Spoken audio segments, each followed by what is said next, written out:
Greetings folks, and welcome back to the workshop, where today I'm going to demonstrate how to use the vector drawing tools inside of Photoshop. While it isn't the primary function of Photoshop, the vector drawing tools are still really useful for creating less complex artwork that is still clean and editable and scalable. Oftentimes, it is easier to do this right inside of Photoshop to avoid having to jump over into another program like Adobe Illustrator. Once we have created the vector drawing, we will use the built-in procedural tools to shade and texture the artwork in preparation for adding some motion graphics in After Effects.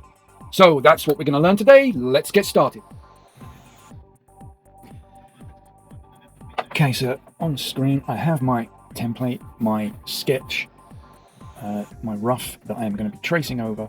We're going to be using the pen tool to create a color version, a scalable vector version of this logo style artwork that we will then bring into After Effects and add some motion graphics to. So I always think it's a good idea to create this type of thing with the vector tools, either in Illustrator or even directly in Photoshop, because then obviously gives you flexibility later on down the line for scaling and repurposing for other uses. So let's get started. I'm going to hit P on my keyboard to bring up the pen tool, and what I like to do is create things in a modular fashion, assemble them rather than try and create everything all in one go. I might draw in certain pieces or draw in the negative spaces, which is what I'm going to do here. So to start with, I'm going to zoom in. I'm using the command or control plus or minus to zoom in or zoom out.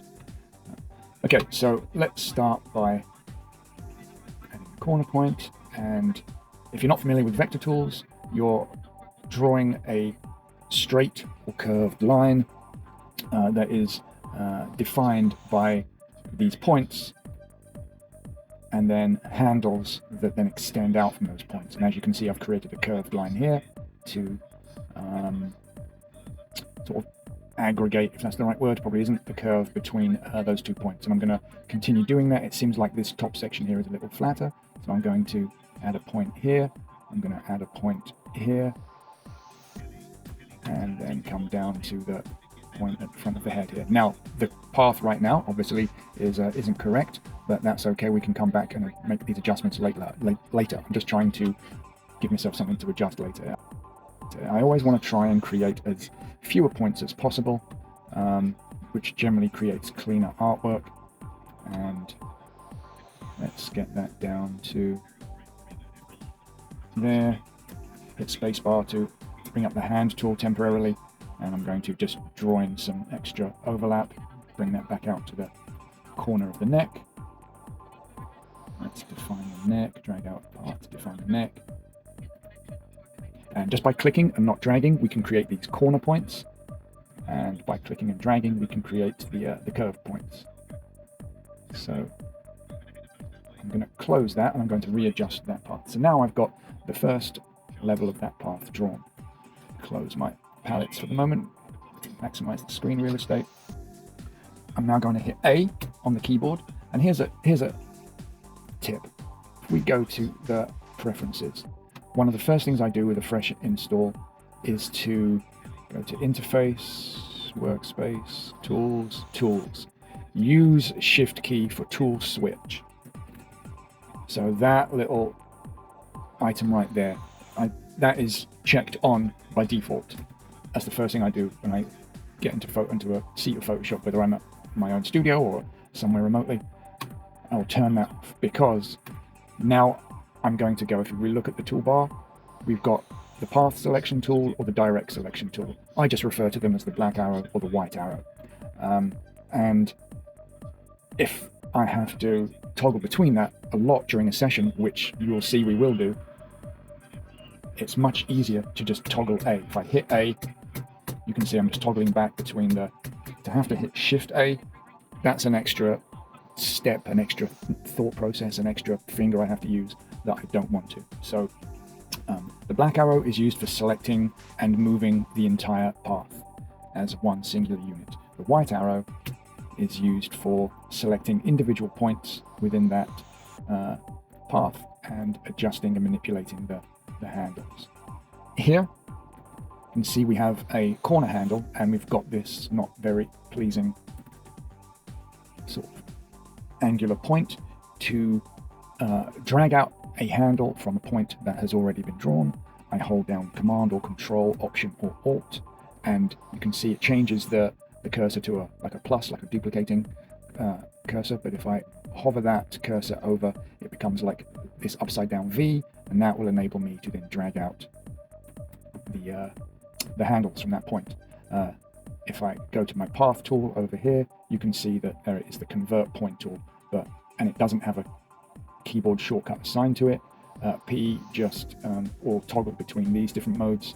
You can go into your keyboard shortcuts and add the P command to these other menu tool items, so you can toggle through the whole set, but it's easier just to use the modifier keys, Command or Control, Option or Alt, and you are able to drag out the handles from that point. So let's just go back to the right arrow tool, and let's continue finessing this shape. Now I'm going to fast forward through the video, time lapse this, so you don't have to sit and watch me finessing this, pushing things back and forward in real time, but you will get the general essence of how you would fine-tune a path. I will speak to you again once this has been tidied up a little.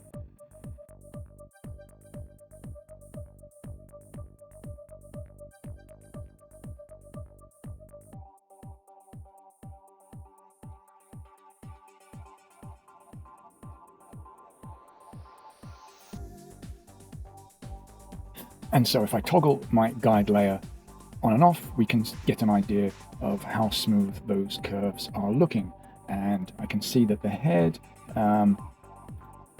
follows the guide shape pretty cleanly, but I think I can ignore the guide shape a little and make the head a little smoother, especially in this region here. So by breaking the rules of the guide, by ignoring the guide a little bit, I'm rounding this curve so it appears a little smoother, and that to my eye looks quite a bit better than I had it originally. So that is the head element drawn, the head and the neck. Okay, so let's continue on with the wings area. What I'm going to do here is I'm going to press U on the keyboard, and that's going to take us to the vector shape tool, and I'm going to continue to hit U until I have the ellipse. We have the rectangle, rounded rectangle, and then the ellipse, and then obviously all the other vector shapes. But again, by toggling that shift tool selection option off in the preferences, I can just quickly tab through the different vector shape tools until I get to the ellipse tool. Again, that is the U keyboard shortcut. And now here's another great tip.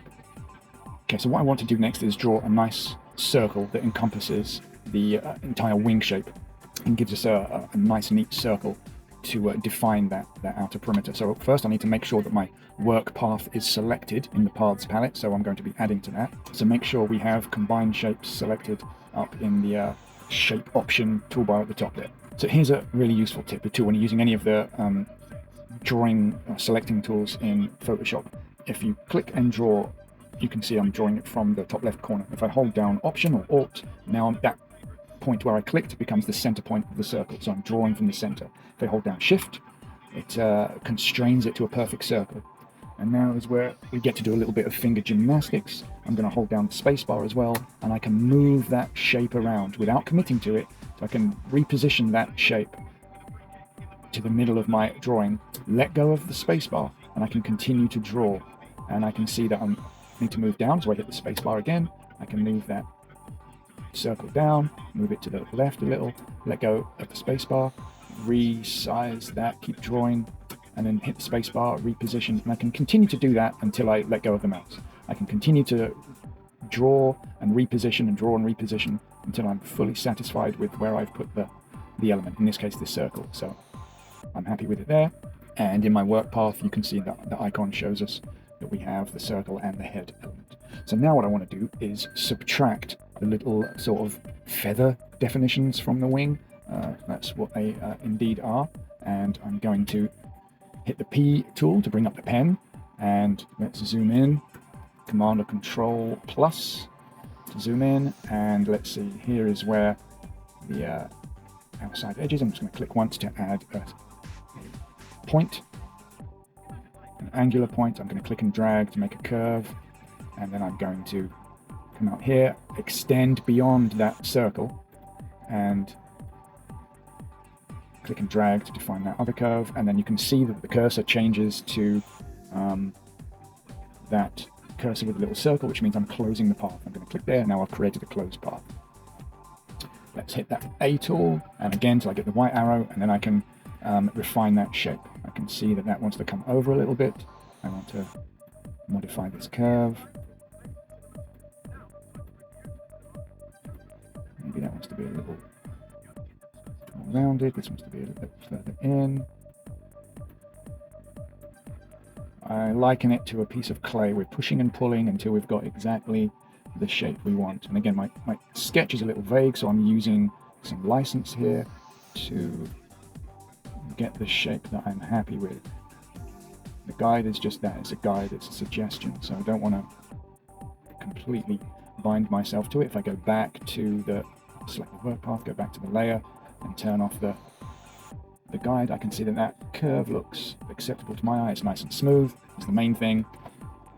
And I can move on to the next element. And don't worry about how we're going to apply all these. We'll do this all at the end. Now, once again, I am going to fast forward time lapse, so you don't have to watch me go through all of this in real time. I'm just going to use the same process as I used up here with this segment to create all the other segments that make the breaks in the wings, where the sort of feathers, if that's what you want to call them. So I will join you again once I finish this little block of work.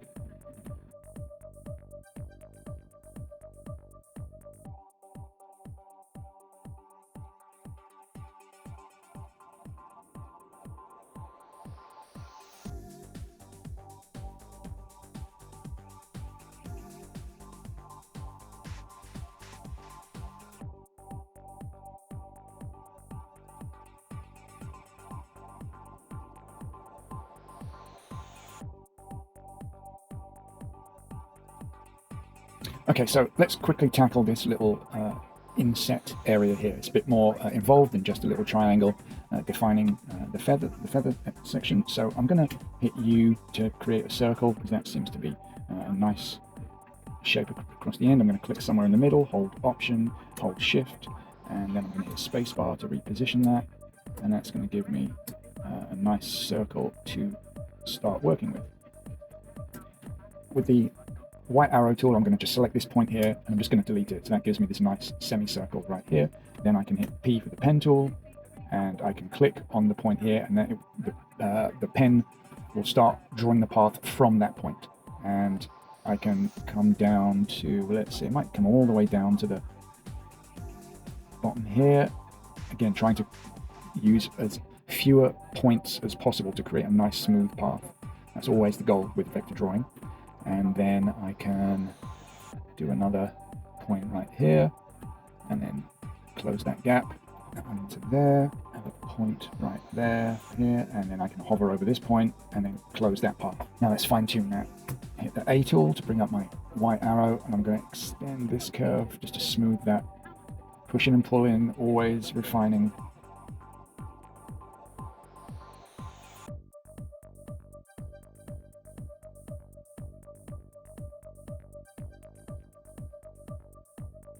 Let's see how that looks. Okay, so I'm pretty happy with that. And again, like I said, trying to use as fewer points as possible. So if we look, if I just get the black arrow, you can see I've only got very few points to describe that whole shape. That's always the goal. Okay, so if I zoom out, this element, this element, this element, and this element are pretty much mirrored on the other side, on the left side of the Phoenix. Hold down Option, and you can see that that cursor adds a plus, because it's like the duplicating selection tool. I'm going to drag. I'm going to hold Shift to constrain these to moving it exactly in a horizontal fashion. So Option and Shift and drag, and that will duplicate it and move it exactly to the left, not up or down. Now I can hit Command or Control T for transform, and you can see the bounding box, transform box around that. And if I right click, I can flip horizontal and then hit return to accept that transformation. Now I can just use Shift and the arrow tool to nudge this into place. And let's Command or Control plus again to zoom in, spacebar to flick pan, and I can see that that is in the right position. That looks good. This side is slightly different, but I can always adjust that in a moment. That looks good. So what we can see is that this feather is slightly different. Let's see if that is, yes, it's a little bit different on this side. Now I'm happy just ignoring that, treating the guide as a guide, and then keeping things more symmetrical for my final drawing. So you can see we're getting there, the actual shape is kind of taking place now. All we need to do is do the final inlet between the wings and around the head. So we already have a positive shape of the head, we just need to create and define the negative shape between the wings. So let's zoom in on that and start with, let's start up here. I'm just going to put a point at the tip here, close to the edge. If I do it right on the circle, I think it might add a point on the circle, which I don't want. So I'm just going to put it close to the circle of that feather, and I can carry on drawing the curve in the middle segment as before.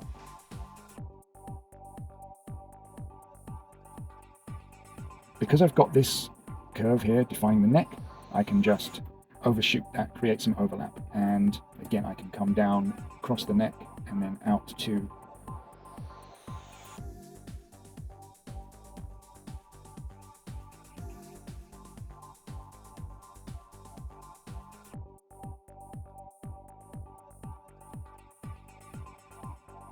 Now, while I've got the pen tool active, if I hold the Command or Control key, that means I can sort of temporarily activate the arrow selection tool, so I can reposition and move things, and I can drag out a handle to see if, let's get rid of this for a second, give it some more screen.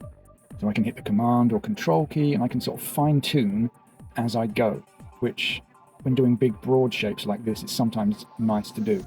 Sometimes it's a matter of repositioning that point so that you can get the optimal handles out of that point to create that curve, where a curve might be broad and wide and slowly tighten up to create a parabola. Is that the name? A parabola where a curve is tightening up.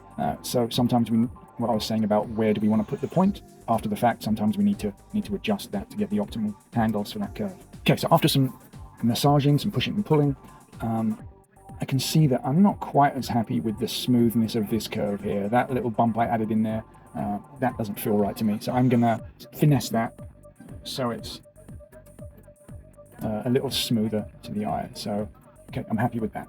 So now we have all of our elements. We've got the head, the main body, we've got some cutouts defined.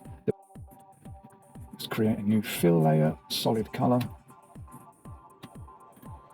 I'm just gonna keep it at the pink default for now, just so I can see the shape against the sort of background blue I've given myself. And you can see that with the work path selected, when I create a new fill layer, it inherits that sort of path shape. I can actually drag that work path onto there and save it, so it's now saved in the document and doesn't become, it's volatile, the work path will go away. So I want to make sure that doesn't go away, so I'm just going to call this Phoenix. That's the main path. So select the black arrow key and let's select the head shape. You can see for some reason that is not being filled. Well, there's a reason for that. Let's come up to here and make sure that it's set to combine shapes, and let's bring it to the front. And now you can see that we've stacked the layer in such a way that it is added to the main body. But also we can see that already the head inset bit has been set to subtract, which is good. We didn't have to set that, it kind of did it automatically, which is very nice, thank you very much. And that creates this nice inset part here. Now I can just go through these little slices and make sure these are set to subtract as well. If, for example, one of these, I'm going to send this to back. Say I drew one of those triangles first and I set to subtract. It's going to behave in a different way because it's subtracting it from the main. When you create a shape or a fill layer, it's going to assume there's a main path around the perimeter of the document. So when I subtract this first shape in the hierarchy, it's going to behave differently than if I bring this shape to the front. So just some things to be aware of. If you get unexpected results, just mess around with the stacking order of those elements. So I can select that little inlet there, subtract it, and I'm just going to, from now on, I'm just going to shift click all of these shapes so I can do them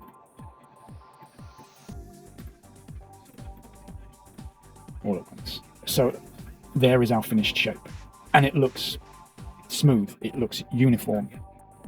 We've created it in pieces, and that's a much more efficient way of tackling something, doing bits in small items at a time rather than trying to tackle the entire drawing. Duplicating mirrored items so that they are identical and look mirrored. So that's the vector drawing part of this. Let's bring this down and start coloring it.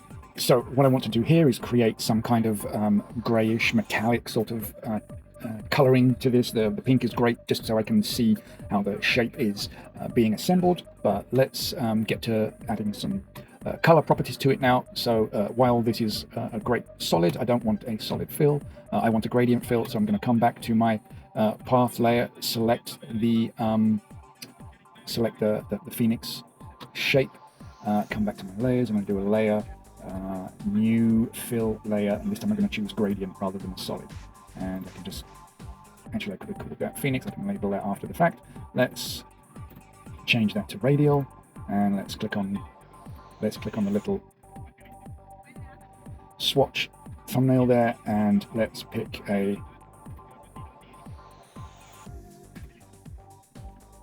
one of the black and white thumbs from the preset, swatches from the preset, and I'm just going to reverse these so I can see how that's looking. So at their defaults, with the black color at the far right and the white color at the far left, we get this sort of gradient, and it's less than optimal. So I do want something slightly dark at the perimeter, but I'm going to drag this white all the way to the edge so that we just get like a sort of, not quite a bevel, but some shading around the edge, and that's okay for a start point. Now if I click down here, it creates a new swatch. Now what I can do, if I select this middle swatch now, I don't want that to be exactly white. I want this to be a slightly light grey.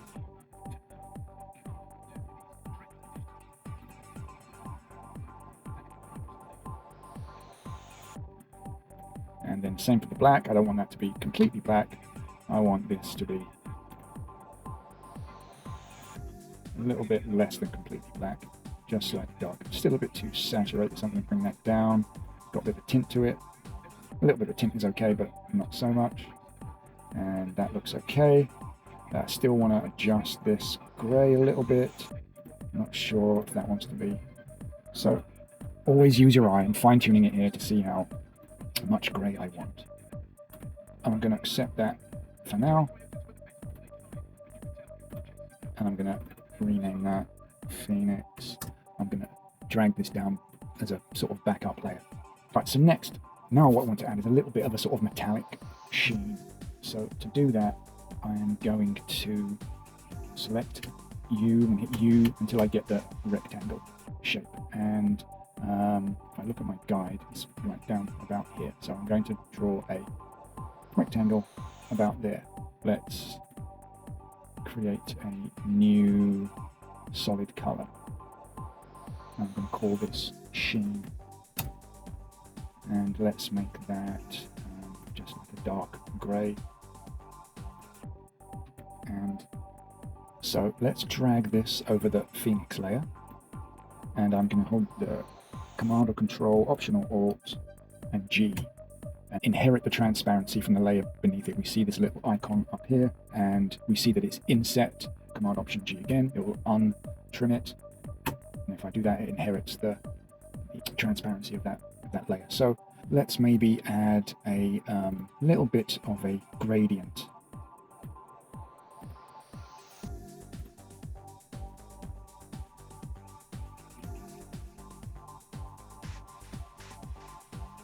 I click and drag, I can reposition the gradient.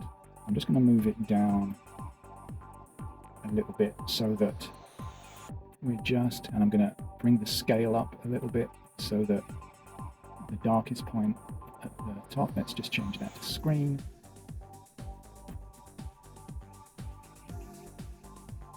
And yeah, the opacity you can bring down, just so I'm getting a little hint of lightness at the bottom here.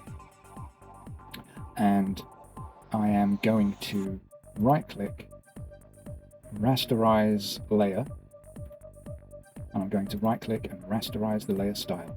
So that is now pixels rather than procedural effects. That is a solid color with a vector mask and a procedural effect. This is actual baked pixels. So what I can do now, if I do Command or Control T to transform that, and I right click and choose warp, I can now distort just by clicking in the middle and dragging down. I can get the same effect of making that curved vector shape, but I'm effectively warping the gradient layer as well. It's going to be a subtle result, but sometimes this is handy where you want the shape of the gradient to be curved as well. Now I can exaggerate this by dragging the middle sort of bar. It's divided into 9 segments. You can see that. Now the gradient is going to follow the shape of that curve. So return to accept that. It's going to be a subtle effect, but sometimes that's desirable. Now obviously that dark sheen layer is way too bold, so I'm just going to hit 1.4 on the numerical keypad. Use the numbers by typing 1 for 10%, 2 for 20%, 3 for 30, so on and so forth. But if you hit 2 numbers quickly, I can get more fine-tuning. So 1.4 will do 14, 2.4 will do 24, 3.3 will do 33, and so on. Get the idea. This is a very good shortcut to be able to quickly set the opacity of a layer. So I'm going to set that to about 14%. And let's see, yeah, that looks okay. What I think I will do is then I'm going to double click on the icon of the Phoenix, and that will bring up the gradient options again. I can click on the swatch, and I can maybe bring this middle gray just down a little bit more. Still a bit bright. There we go. Let's try for that. And that's the nice thing about using these procedural effects, is that you can go back anytime and adjust them. Client changes their mind, or you come back to a project a little bit later and you need to make some changes, or you just want to flesh something out roughly and come back and fine tune it. All these procedural effects make it really easy to do that. All right, so moving on.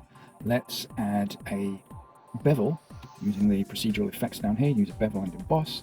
I'm going to bevel the outside of this Phoenix layer. So in a bevel and smooth is generally the ones that work best for me over the years. I haven't really used any of the other ones because they don't yield great results. Same for chisel hard and chisel soft. There, whatever the algorithm is that defines where the pixels land, it's not very pleasing to my eye. But let's drag up the depth to really exaggerate it to about 500-ish, and I'm going to keep the direction up. The size, let's click in the size box. I'm going to use my up and down arrows on the keyboard. Let's bring that up to like 5, 6, 7. You can start to see a little action over here. We're starting to get the thickness of that. Let's go one more. Let's go to 8 and soften. Let's just do it a subtle softness. It's going to add a little bit of anti-aliasing. You can see along the edge there, there's not quite a hard defined edge. It just softens that a little bit. So let's look at the shading. So we have this little widget here that can change these numbers. Basically, is it above, to the left, to the right, or behind, so we get these sort of negative numbers as well. I'm gonna say negative 150, maybe 30. Let's get it down into the round about there. Let's see, bring that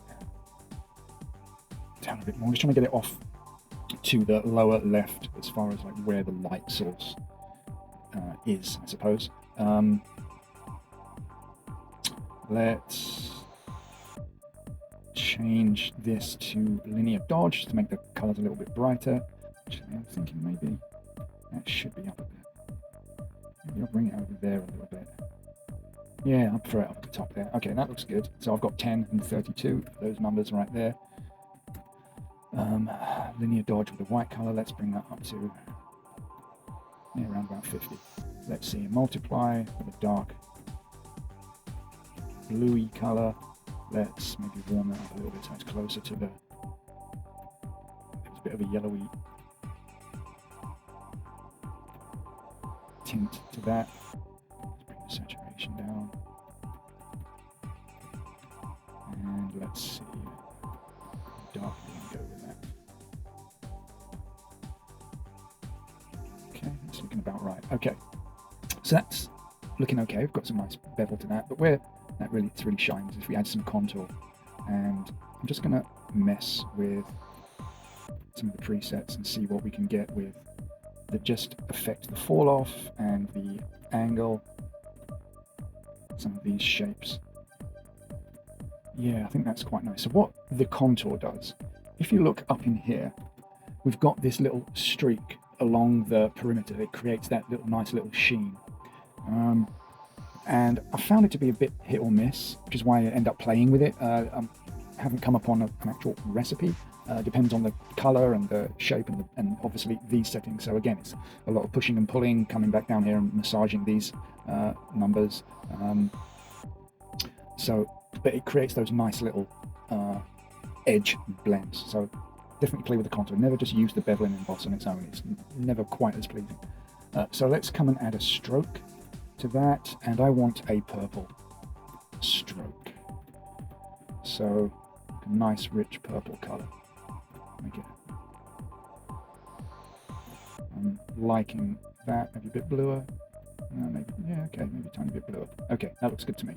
So let's put my cursor inside the pixel box and then just use the up arrow keys until I get a shape that I like. So we've got the position right now inside, and that is using the vector shape or the pixel areas as the outer perimeter of the stroke, and whatever stroke we add is going to be eating in. And we don't really want that because the nice bevel and emboss we just added is getting replaced with the stroke. So we can choose center and sort of aggregate the effect of the stroke eating into the bevel and emboss, or we can do outside, and in which case we get these big sort of horsey round edges, which I don't like. I wish there was, like in Illustrator, there is a miter setting, is I believe what it calls it, when you sort of offset a path. You can choose which point to miter the edge, so you could get really pointed. It's going to draw that pointed edge rather than sort of round it off. That's basically what I'm saying. So I don't like that rounded edge to it. So the compromise is to go to the center and have the stroke eat into the bevel and emboss a little bit. So I think I'm going to reduce the size of the stroke just a little bit. Yeah, maybe I'll do 6 pixels like that. And what I also might do is duplicate this layer, or in fact, let's come back to our paths, select the Phoenix shape and do a layer, new fill layer, solid color, and just call this pH stroke. And let's make that purple color again. You can always come back and copy the. So what I'm going to do now, it's automatically clipped. You can see that it's added a new layer, but it's between the clipped layer and the base layer. Obviously, I don't want that, so I'm going to drag that beneath it. And now I can add that stroke. Let's see what the colors of that stroke were. I'm going to add this to swatches.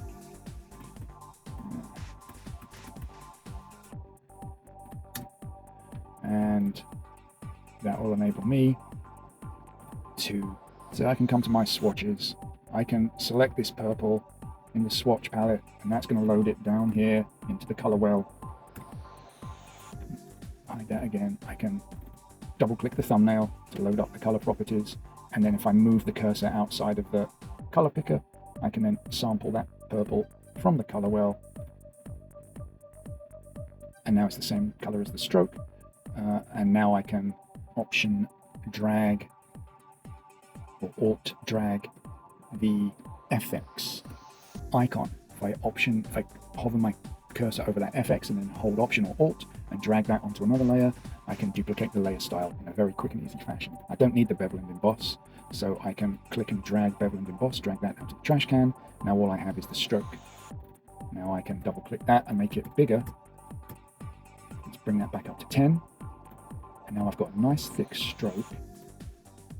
It isn't too rounded. It's still got some of the pointy element to it, but it doesn't eat into the bevel and emboss too much. So I just have a stroke layer beneath the main color layer. Okay.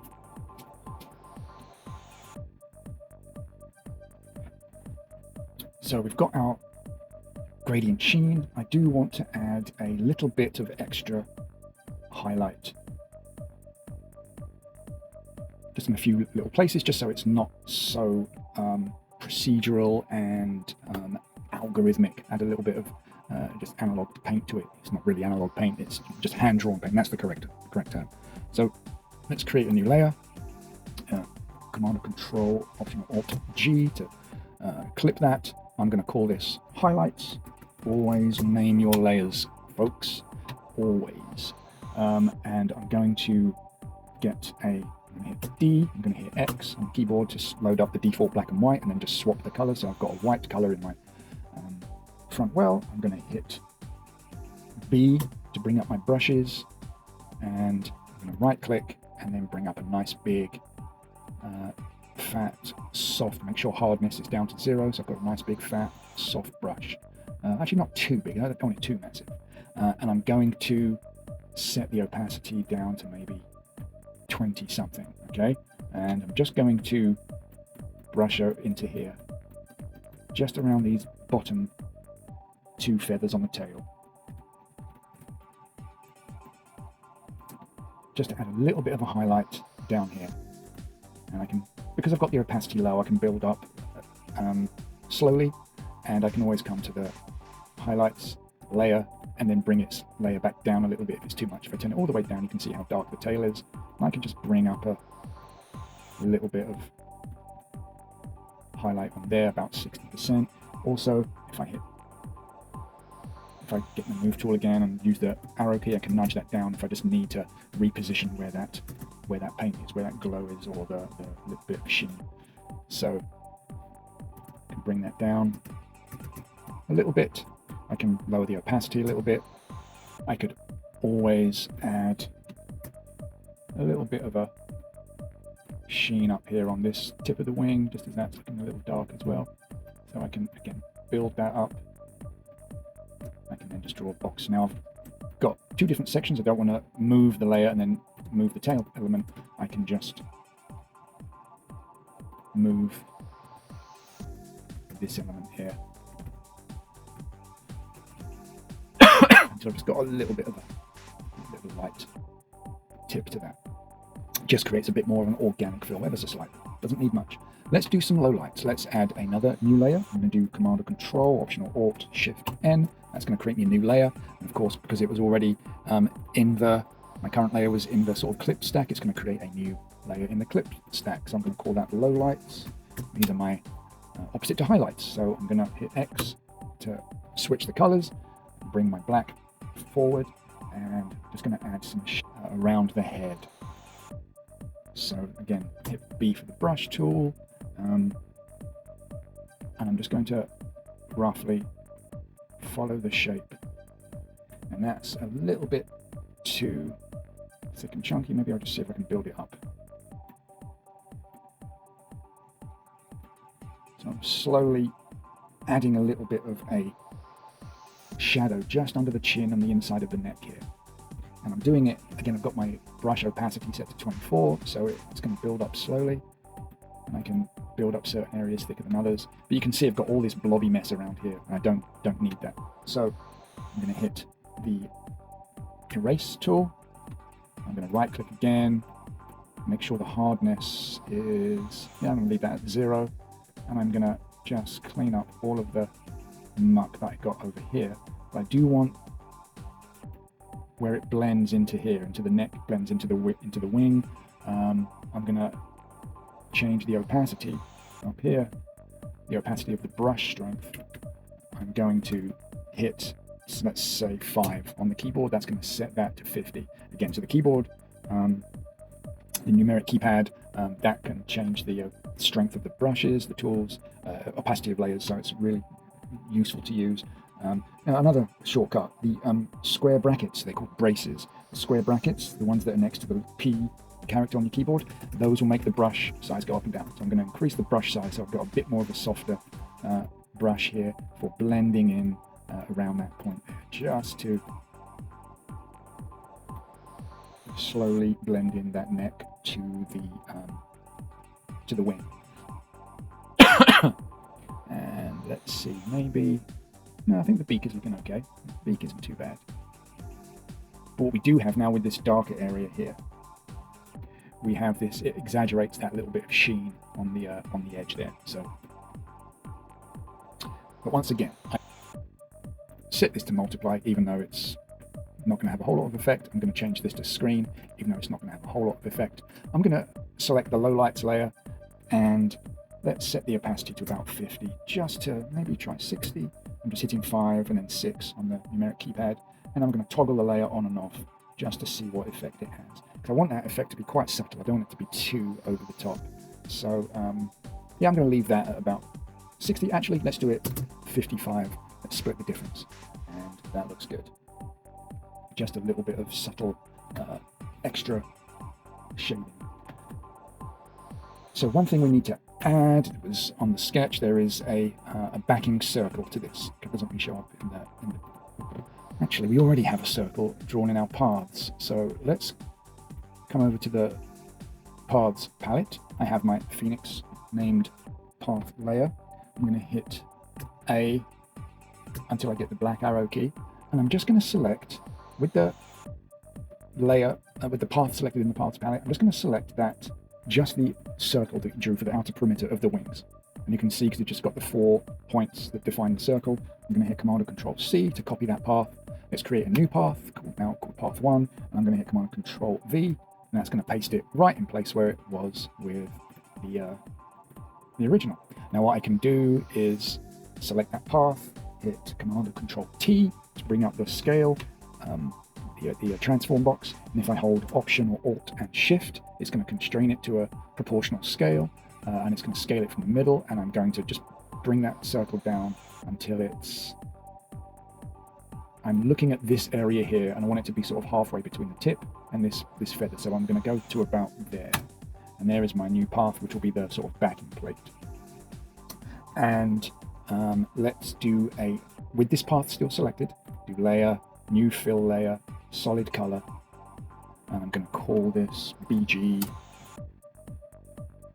and I'm going to make that a dark gray, and I might make the color a little bit over on the bluey purple side, but just a tiny amount of saturation, just so it picks up a little bit of that purple tone that we've used from the, so it's just a very slightly blue dark gray. Click OK. Click over to our layers. I'm going to drag this all the way down behind our Phoenix, behind the stroke layer. Now, once again, I'm going to hold down Option or Alt. I'm going to hover my cursor over this FX icon and hold Option or Alt, and I'm going to drag that onto the BG layer. And that's going to give me the same purple stroke. One thing I might do, though, is just make the path, the stroke on the background element a little bit thicker. So I'm just going to bring that up to about 15, 16. Let's see how that looks. And I think I might try the outside. Let's lift dangerously. Let's go all the way to 20. Okay, so now Phoenix really jumps off the page. I don't need this cyan color for the background. That was just for a placeholder. There's our finished artwork. It is scalable. It is modular. It is editable. So all the colors that can come back and be changed at a later date. Say you don't like the purple. Say your client doesn't like the purple. You can come back and change it to yellow. You don't like the background color being dark gray. You can come back and change that color anytime. theoretically hundreds of years from now.